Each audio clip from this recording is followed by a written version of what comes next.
So I'm absolutely delighted that we're able to have a few minutes with our honorees to have a little bit of a conversation about some of the themes that you raised in your remarks, but also I think to go in some other directions and talk about some things that we haven't yet talked about tonight.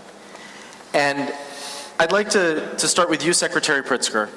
I think it's fair to say that the United States government today has a decidedly different approach to trade than that of the Obama administration.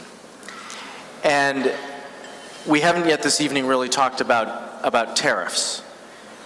Could you talk a little bit about the role of tariffs in dealing with the kind of trade imbalances that we're seeing at the moment? We're starting with the easy questions, We're starting with the tough questions because ACG audiences demand We're not warming up into content. this. No, Okay. sorry. Well, I think before we get to tariffs, I think we need to step back for a minute and talk about what's going on across the landscape of people in developed countries, which is, you're seeing nations facing a lot of dislocation. Our people are facing dislocation, and their communities are facing dislocation as technology has really had an enormous impact, and the rate of change that we're experiencing is creating enormous uncertainty, and that uncertainty is creating anxiety, and that anxiety has led to certain income inequality and a real digital divide. And I think that that's having an impact on the global economic order. And I want to say that I personally do not believe trade agreements are the enemy. And I don't think the way to address these challenges is to slap tariffs on and completely readjust the way that supply chains work and reorganize the global economy because of the challenges that our people are experiencing. But I think that's what's going on. I personally believe in multilateral agreements like TTIP, like TPP, and why? Because they were meant to raise the standards of the way we do trade, so that we, Siemens or any of the companies that I've been involved in that are global actors, whether it's Microsoft or Hyatt Hotels or the Wrigley Company or others, we live by those high standards. We treat our people that way around the world. That is why I believe multilateral trade agreements are really important. Now you ask about tariffs, and I don't get it. I don't get the strategy that's being employed. And it isn't to say there isn't cheating going on. There is cheating going on. There are countries that basically invest in dumping and in state subsidies. And so how to react to that? I think the way to react to that is to really push for improving the way we go, to deal with remedies in the international trade order and globally to bring together, the issue of dumping of steel. Our approach was to bring the world together to put pressure on China to deal with steel dumping, not to put tariffs upon Germany or our allies who are bearing the same brunt of the challenges that the United States is bearing in terms of, let's say, steel dumping or aluminum dumping. So, and things have only escalated from there. So I have a very different belief in what the approach would be to addressing the challenges that we're facing. But I think it's being very much driven by this anxiety, which is real in our people, and it's being used, I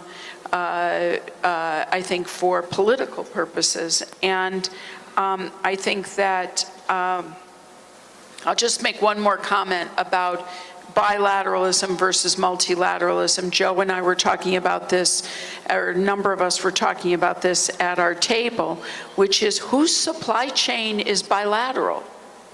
Whose digital connectedness is bilateral? I don't get it. And so it makes no sense, the direction that we're going. And my final comment will be one about the political situation, which is, you know, it's going to be hard enough to get NAFTA 2.0 or USMCA, which I have trouble not like making my arms go like this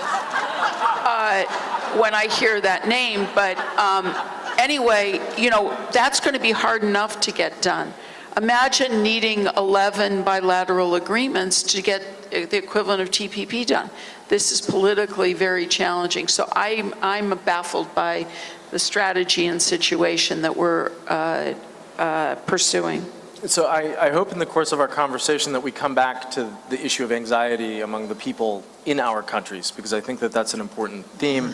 That's a topic that Joe Kaeser and I were talking about a little bit over dinner as well. But Secretary Pritzker, I'd like to push you a little bit on this question around the multilateral system of the last decades, which seems to be being pushed aside at the moment. And what I'm hearing you say is that the supply chains are multilateral, the global economy is multilateral, there's no alternative to a multilateral system, and that it's not really worth pursuing bilateral policies. Bilateralism has valid validity. How can one square the circle, and what do you see as sort of the future of the multilateral system of the recent past? Well, the rest of the world is moving on with multilateralism. They don't seem to have as much of a problem as we seem to be having at this moment. And I think that, you know, and what's happening is, you know, the United States is being left out of that conversation. The United States is not shaping the conversation, but it's moving on without us. You have the TPP 11, you have,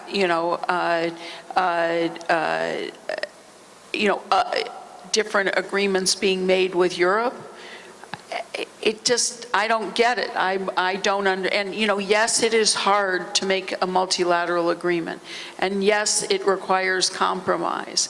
But at the end of the day, if countries like Germany and the United States that are living by higher standards, labor standards, environmental standards, workforce training standards, digital standards, privacy standards, on and on and on, we want to shape the world in that kind of a vision as opposed to a race to the bottom. And so, right now, that's what you're seeing. You're seeing the world moves on. TPP 11 is moving on. So left out and left behind, some could say. Joe Kaeser, I'd like to turn to you for a private sector perspective and ask you whether you see yourself as the head of a German company with a global reach, or a global company with German roots. And the reason why I'm asking you that is because I think it would be interesting for us to hear your perspective on how a company like Siemens is navigating this current economic and political environment. Well, it's a constant struggle. What is Siemens? Siemens was born in Germany 171 years ago as a startup in Berlin, and then it grew up in Europe, and now it's home in a global world. Less than 10% of our revenues are in Germany. That means 90% of our revenues is outside where Siemens was born. So we are a truly global company with German roots. That's in essence who we are. The perception might be different, but reality obviously at the end of the day prevails. So how do we deal with a more complicated world? Well, the way you deal with it, you go local for local. Just try as much local presence as you can potentially do.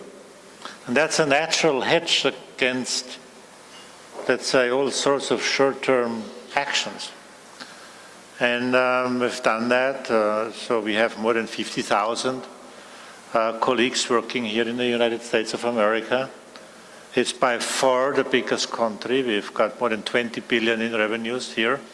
It's twice as much than in Germany. You know, we have about 10 billion in China. So, you know, we address our customers locally. And then try to go local for local, but also local for global. And try to secure a balance of trade. Saying, okay, I'm going to import worth 5 billion into the United States. I'm going to export worth 7 billion from the United States. You have a balanced way of handling things. I can't get complicated if unilateralism goes into your way and makes you pay the taxes twice. So that's something we need to be very mindful about, because that would actually basically hamper global trade, and it would be in the way of creating a better world. And that's our responsibility, to create a better world. Because that's at the end of the day how we will be remembered. We're not going to be remembered on how often we've become chancellor, or how often our contract got renewed as a chief entertainment officer. We're being remembered of what we have done to create a better society. And that's what you always have to have in mind when you are trying to search on what really matters in the end. So in this regard, sort of creating a better world, part of that is also preparing the next generation for the future. I'd like to turn to you, Secretary Pritzker. You spent a lot of time at Commerce. You've spent a lot of time since you've come out of government focusing on issues around the skills gap and workforce preparedness. And these challenges have become increasingly acute given the technological changes that we've observed in recent years. You've often talked about your admiration of the German system, das duale System. You've visited the Fraunhofer Institutes, as Ambassador Emerson mentioned. What is it about the German model that appeals to you specifically? And to what degree do you think it's transferable to the United States? Well, first of all, you know, I admire the German system because it begins with its people. And it begins with offering an opportunity to all of its people. And I think that, you know, the United States is experiencing a real challenge in terms of, and I've talked about this endlessly, a skills gap. I mean, we don't have people trained for the jobs of today. We have as many unemployed as we do jobs open, and which means there's a mismatch in terms of the skills and the open jobs. And I see it on the boards that I sit on. I saw it as Secretary of Commerce.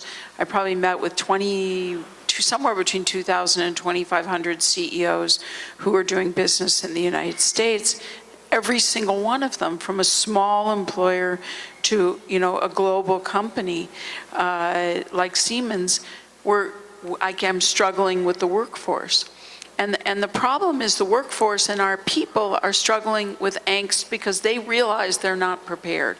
And in order to, how do we square the circle, as you would say? It requires a systems change in the United States. It requires actually to look up and say, how could we do this better for our people? We've got to adopt a system of lifelong learning. We have to make it easier for the high school student who needs to earn a living to be able to get trained and to be able to get into the workforce as their personal situation demands. Not preventing them from achieving higher education, not barring them, but offering more options and making it more a flexible system than we have today. And that's happening in certain communities. It needs to be happening all over. We need to have you know, if the United States were to have the number of apprenticeships that Germany has by the population, we would need something like 7 million apprenticeships. We don't have 1 million apprenticeships. I think we're somewhere between 500 and 750,000. I don't have the latest data. We need to rethink our system, and it doesn't mean not offering opportunity, it means offering more opportunities. And so, that is, the work that John referenced that I've been focused on is really how do we help? And I think the solutions are basically at the gubernatorial level and the mayoral level, because it really comes with leaders in business like Joe and leaders of American businesses here coming together in those communities and working with the educational institutions and the social safety net operators who can help someone transition if it requires a transition. They can help young people in school have more options using our community colleges for training. We have a phenomenal community college system. The other thing we learned by looking at the German system that was so valuable is the commercialization of research. We need to make it easier to commercialize our research. They call it the valley of death because great ideas often die as they're being developed because of lack of funding at a time when they're really not totally commercialized. And that's where there's a role for government or philanthropy or other things. These are very important systemic efforts that need to exist in order for the United States to continue to thrive economically. I think what's interesting about what you're saying is you're talking about two very distinct groups of people too, right? You're talking about young people, the skills that they need even to enter the job market, and then those who are employed and how one introduces lifelong learning practices along the way. Look, McKinsey has told us, you're exactly right, that by 2030, globally, 800 million jobs will go away. But new jobs are being created all the time. We have to help people be prepared for those jobs. And so, Joe Kaeser, this is something obviously that Siemens is involved with from a company standpoint. You're training people as they come in, but you're also training your employees throughout their career with Siemens. Can you talk a little bit about that? Yeah, I mean, as Secretary Pritzker rightfully said, it is about, not just about, having young people get used to digitalization. They are already because they grow up with it. That's not the point. What you really need to focus on is much more about the ones who are the current workforce, the ones who are, working in manufacturing, in engineering, in services, and train them, keep them employable for the next generation of work. And we spend almost more than 550 million euro, which is about 700 million US dollars every year in the company for training and retraining our people. 700 million US dollars every year. And you know what? It's one of the best investment you can potentially do. And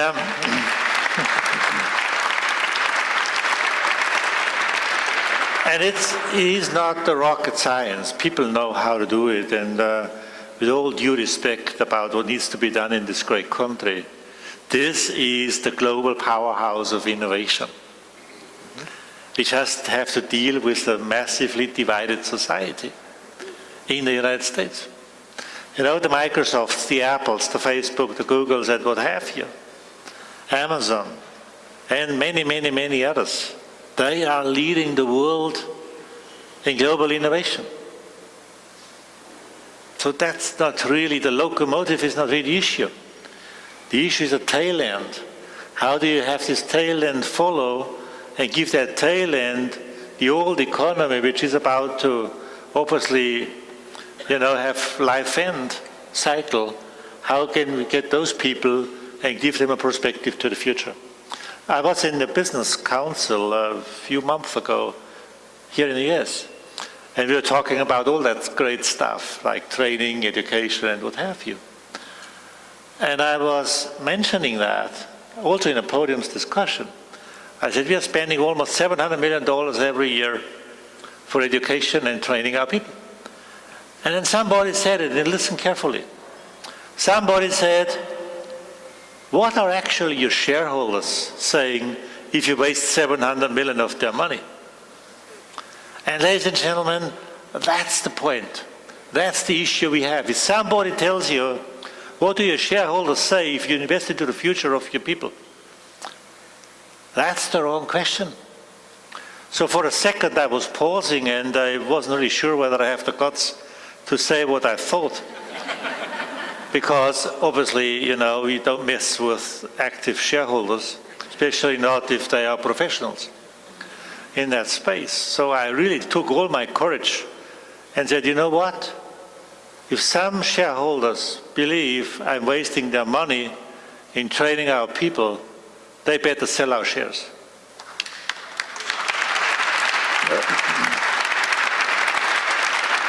Because holding shares is not a prison. You can buy somebody else's. So it takes a lot of courage, you know, to say this is the future of our society. And the only sustaining courage which will help you to keep your job by saying that type of stuff is that you perform as well, preferably better than your competitors. So I'm trying to say, and then I come to the point, we need to push this what we call social market economy, soziale Marktwirtschaft, further into the second generation. Because we can't afford to wait till the weak ones come along. But even when we are strong in our economy, with our companies, in societal leadership, then we need to have a way to bring the others along and help them also to have a life and a dignity when they retire. And this is what we need to bring together in the future of work. Because when the internet reaches the industrial world, and that's in essence what the fourth industrial revolution is all about, the societal divide will become, by definition, even bigger. So we have a responsibility as political leaders, as societal leaders, and as company leaders. And as, so when I say societal leaders, it's about the universities, it's about the leadership people, like you here in this room, that we, you know, push that perspective further to unite society and say, look, you may be affected, we're going to help you, we're going to retrain you, and you know what, if everything goes wrong, we are going to take good care of you, that you have a dignity and a life also when you retire. That's what we've got to achieve together. Otherwise, we do not have self-driving cars on the street. We will have burning cars on the street. Look at France. For a little reform like this little, we have thousands of people now protesting, you know, and have burning cars in the streets. So that shows us what we actually have at stake when we push technology even further and, you know, get the divide even higher. So there's some work to do, really, and we need to go get it started. I think what you're describing is the task that lies ahead as we try to deal with the fraying of the fabric of society in the 21st century. And the question that I would have for each of you is, what does that second generation of the social market economy look like? Well, I think as Joe has said, if we don't invest in our people, you know, Senator Warner and I just put out an op-ed at the beginning of this week in Fast Company proposing two constructive ideas. One, a tax credit for to incent worker training by companies. Not every company is got the ability, like Siemens, to make that kind of investment, but also training accounts for life. I mean, you know, so that you can have a lifelong learning. We've got to change the paradigm, or I think as you know, as Joe said, you're going, I mean, there's civil unrest. We don't need a example of it. You know, people are first they're anxious, and second they're angry. And we can't keep saying, well, it's not my responsibility because I have more responsibility just to the shareholder. You have a responsibility to the community and to the society as much as to the shareholder, to your employee as much as to the shareholder. And frankly, if all you are is a mercenary, you're silly not to invest in your people, because there aren't necessarily, we have pretty much full employment here in the United States right now. It's not like you can turn around and go find someone else. So that's not the way I think about it, but to me, we need to be smarter about this. Joe Kaeser, any thoughts on that? Well, I mean, it's not one size fits all. There's a bunch of things which we need to work together on. I believe that the political leadership needs to set the framework or the level playing field. And it's clear if there is unfair practices, we need to correct them. We need to look at the root cause. If United States cars are being imported to Europe at a 10 or 20% tax or whatever rate, and the others import free to the US, well, that's not a level playing field. So we need to correct this. There's no doubt about it. But on the other hand side, we must not confuse the lack of competitiveness with unfair trade. So we need to go see what is the root cause and what will be the remedy. So that's the framework on the political area. The other thing is, and I completely agree with Secretary Pritzker, we've got to keep the dialogue going with the economic and political powerhouses of this world. And that's the United States, and this is China first and foremost. They are the political powerhouses, the economic powerhouses all together. Germany, and I haven't heard so many good things about Germany in a long time than tonight. So thank you for that. But if you are really honest to ourselves, the United States of America and Germany are playing in different leagues if it comes to global economic power. If there is any way of having a level playing field on, let's say, China, the United States, and somebody else, it needs to be a European sort of union, whatever that will look like, with a joint foreign economic policy.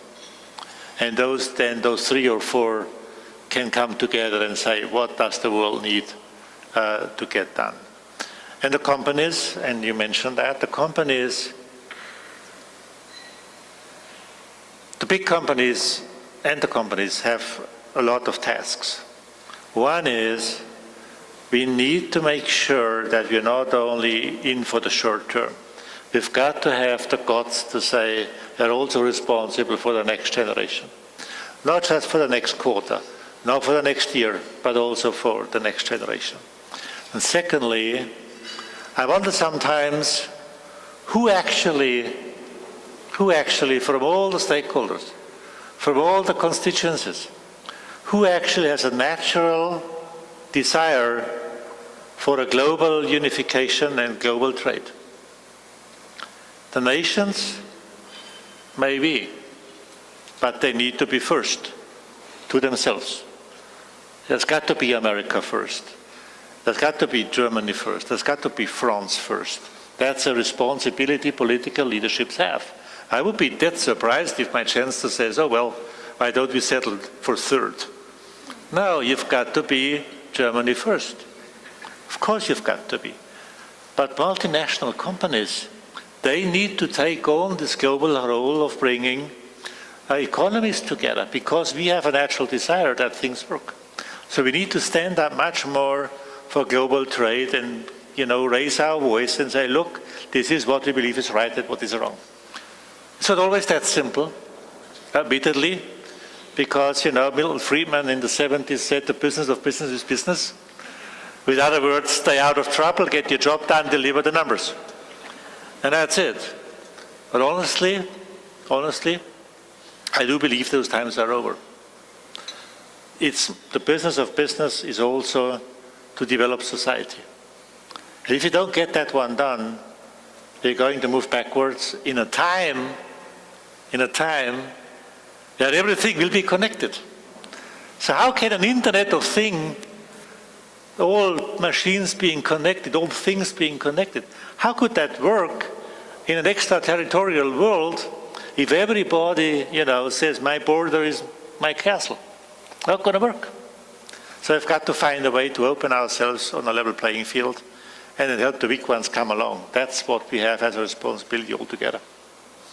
Since we're here at the American Council on Germany, I'd like to close by bringing the conversation back to the German-American relationship. Undoubtedly, without question, this is a critical time for that bilateral relationship. And as John Emerson said, though, the German-American partnership is indispensable in meeting some of the challenges that we face today.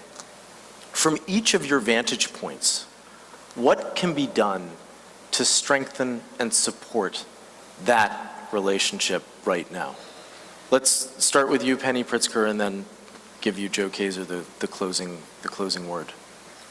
Well, I think one of the most important things that can be done is what you're doing here at the Council, which is you're bringing Germans and Americans together and getting to know each other. And it's why, one of the things I believe in exchange, I believe in travel, I believe in visiting, seeing, getting to know, understanding. If you go to Germany, if you go to the United States, they're very different, but they're very much the same. So much is similar, and yet so much is the same. I mean, so much is on its surface feels different, but so much is yet the same. We're people trying to figure our way through a complex global situation. And our governments are, at this moment, certainly, struggling to figure out how to connect between their politics and the issues of the populist, of our populations. And so what can be done? I think what's important is businesses are heard, leaders are heard. We have to invest more in the kind of relationships that we have. And we have to insist, we have to speak with our representatives, we have to tell the people that we elect, this is important. Because, one of the things as a privilege when you're in government is you actually see how governments work together. And I'm a business person, but, spent this period when the president asked me to help our country, and I had a funny reaction. There are these things called dialogues, right? You have all these dialogues. What is a dialogue? Why are we talking? Why aren't we doing? And the thing you come to realize about engagement is when you're engaging, you're trying to understand. And when you're trying to understand, you're not fighting. And to be honest, we need a world where there's a little more engagement and a little less fighting, and a more effort to bring harmony as opposed to disharmony. And the forces are pushing us in an opposite direction. And this is where leadership matters. And I think everyone in this room has a role to play. Yeah, I would agree.